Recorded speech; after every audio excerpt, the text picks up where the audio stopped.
ઘણા વ્યક્તિ પોતાના દીકરા માટે સંબંધ ગોતવા નીકળતા હોય છે અને ગામમાં એવી વાત કરતા હોય કે અમારે તો દીકરી જોઈ છે, વહુ નથી જોતી, દીકરી જોઈ છે. પછી ઘણા મેરેજ પછી એમ કે અમારે તો દીકરી આવી, અમારે વહુ નથી, અમે દીકરીની જેમ રાખીએ છીએ. પણ પછી શું થાય છે, ઘણાને ઘણી વખત પ્રોબ્લેમ થાય છે. માની લો કે આપણે દીકરીની જેમ રાખીએ છીએ, હકીકત છે વહુને, હાલો. પણ આપણી દીકરી સવારે 8 વાગે ઉઠતી હોય તો વહુ 8 વાગે ઉઠશે તો પોહાય? આપણી દીકરી હાલતા બેનપણીઓ ભેગી વહી જતી હોય એક્ટિવા લઈને ભૂમ કરતી, ને આપણી વહુ વહી જાય એક્ટિવા લઈને ભૂમ કરતી, તો આપણે પોહાય?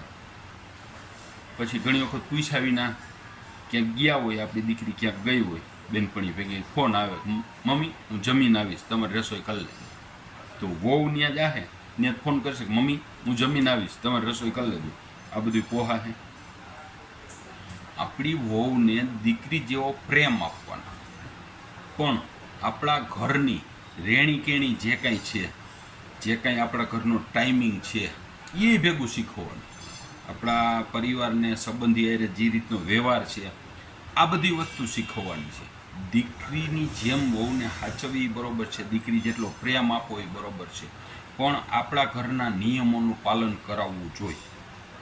ઘણા એવા વ્યક્તિ હોય કે આ વહુ આવે ને એટલે વર્ષ 2 વર્ષ તો એટલો બધો આમ પ્રેમ કરે ને વાત પૂછોમાં, કોઈ જાતનું કાંઈ ન કહે, ન કાંઈ શીખવાડે. એને જેમ કરવું હોય એમ કે આમ એ તો અમારી દીકરી છે, એને જેમ કરવું એમ કરવા.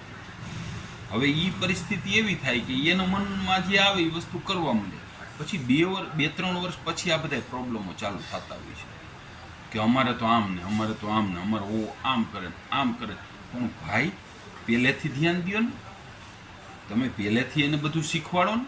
આપણા ઘરના નીતિ નિયમો શું છે, આપણે કેવી રીતે રહેવું છે, શું કરવું છે, એ બધી વસ્તુની પહેલેથી ટ્રેનિંગ આપો ને.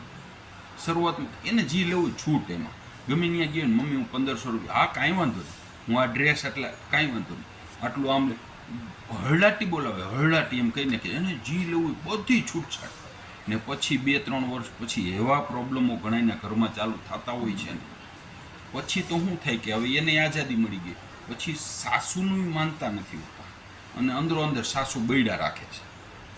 એવા બળે એટલે વાત પૂછું, કેટલાય સાસુ એવા હોય કે એનો નિશાસો હોય ને શેરીમાં ઠાલવે, કે હગાવાલાને ત્યાં ઠાલવે આ બધી વસ્તુની હિસાબે. કાં પછી માથું દુખે ને ચક્કર આવે ને આવી ફરિયાદો આવે. ઘણાને એમ કે મને ચક્કર આવે છે ને હું તો નીંદરની ટીકડી લઉં છું, માનસિક ટેન્શનની ટીકડી લઉં છું, આવું સાસુ કહેતા હોય છે. પણ તો પહેલેથી ધ્યાન રાખો ને, તમારે જે કરવાનું છે એ કરો ને. તમે 100% દીકરીની જેમ સાચવો, પણ એને આપણા ઘરના તમામ નિયમો શીખવાડો. તમે જે રીતના રહ્યો છો એ રીતનું રહેવાનું છે, બરોબર? ભીખાલાલ વહુ